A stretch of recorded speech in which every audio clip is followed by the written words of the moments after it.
আসসালামু আলাইকুম বন্ধুরা। এটা পবিত্র রমজান মাস। এই রমজান মাসে যারা অসুস্থ এবং যারা প্রতিনিয়ত ঔষধ সেবন করতে বাধ্য হন, তাদের জন্য একটা ভালো সংবাদ হচ্ছে, এটা অনেকেই জানেন আপনারা। সেটা হচ্ছে যে যে কোনো অ্যালোপ্যাথিক ঔষধ একটা নির্দিষ্ট সময় পর্যন্ত কাজ করে। ধরেন আপনি একটা অ্যান্টিবায়োটিক খাবেন, সেটা অ্যান্টিবায়োটিকটা হতে পারে 6 ঘন্টা পর পর, অথবা 8 ঘন্টা পর পর, অথবা 12 ঘন্টা পর পর, অথবা 24 ঘন্টা পর পর, এবং ওটা ওই নির্দিষ্ট সময় অনুপাতেই খেতে হবে। হতে পারে সেটা 3 দিন, অথবা 5 দিন, অথবা 7 দিন, অথবা 15 দিন, ডাক্তার যেভাবে বলেন। কেউ যদি ব্যথার ঔষধ সেবন করেন, সেই ব্যথার ঔষধেরও নির্দিষ্ট একটা মেয়াদ কাল আছে, যে এই সময়ের পর ঔষধটা আর কাজ করবে না। এখন যারা রমজান মাসে আছেন, রমজান মাসে যে সমস্যাটা হয় সেটা হচ্ছে যে ঔষধ এভাবে সুনির্দিষ্টভাবে খাওয়া এবং রমজান নষ্ট হয়ে যাওয়ার, অর্থাৎ রোজা নষ্ট হয়ে যাওয়ার একটা সম্ভাবনা, ব্যাপক একটা সম্ভাবনা থাকে। হোমিওপ্যাথি এই সমস্যাটা কিন্তু অনেকটাই ওভারকাম করেছে এবং করে। এটা অনেকেই জানেন আপনারা, আবার অনেকে জানেন না বিষয়টা। এই জন্য আমি আজকে এই আলোচনাটা করছি।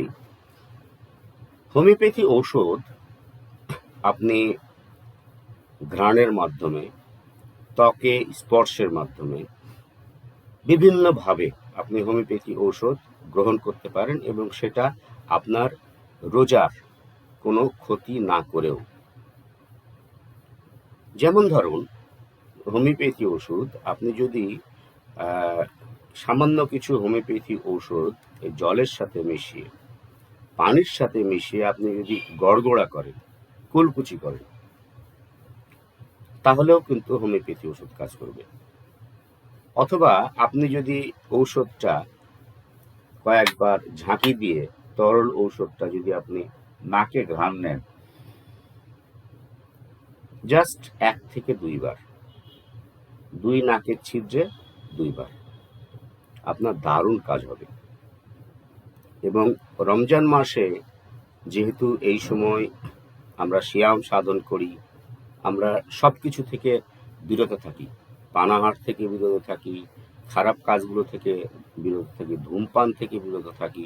এবং যেহেতু আমরা পানাহার থেকে বিরত থাকি, আমাদের নার্ভ কিন্তু খুব সেন্সিটিভ, হাইপার সেন্সিটিভ হয়ে থাকে, এবং নার্ভাস সিস্টেমটা আমাদের খুব অ্যাক্টিভ থাকে।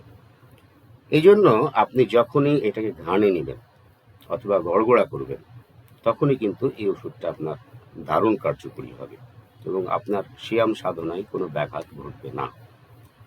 তারপরেও কোনো আলেম যদি বলেন যে না, ঔষধ এভাবে গড়গড়া করা উচিত না, তাতে আপনার রোজা ভঙ্গ হতে পারে, অথবা রোজা ঢিলা হয়ে যেতে পারে, আমরা যেটাকে বলি, সেক্ষেত্রে আপনি ঔষধটাকে আপনার ত্বকে সামান্য একটু যদি প্রলেপ লাগান, কয়েকবার সরাসরি ওই ওষুধটা যদি কয়েকটা ফোঁটা আপনি যদি তরলে আপনার হাতে যদি দেন, তাহলেও কিন্তু ওষুধটা কাজ করবে, এবং এটা হবে প্রমাণিতভাবে সত্য।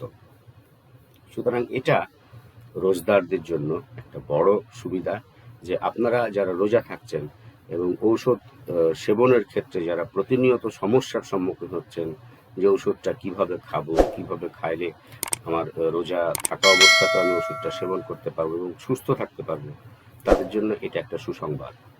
হোমিওপ্যাথি ওষুধ অনেক অনেক অনেক দিক থেকে অনেক সাশ্রয়ী, সুবিধাজনক, এবং এর অনেক অনেক বেনিফিট হোমিওপ্যাথি ওষুধের। তা আমরা সেই বিষয়গুলো নিয়ে পরবর্তী সময়ে আলোচনা করব আরও অনেক বেশি। তো ধন্যবাদ বন্ধুরা, শুভরাত্রি, আসসালামু আলাইকুম।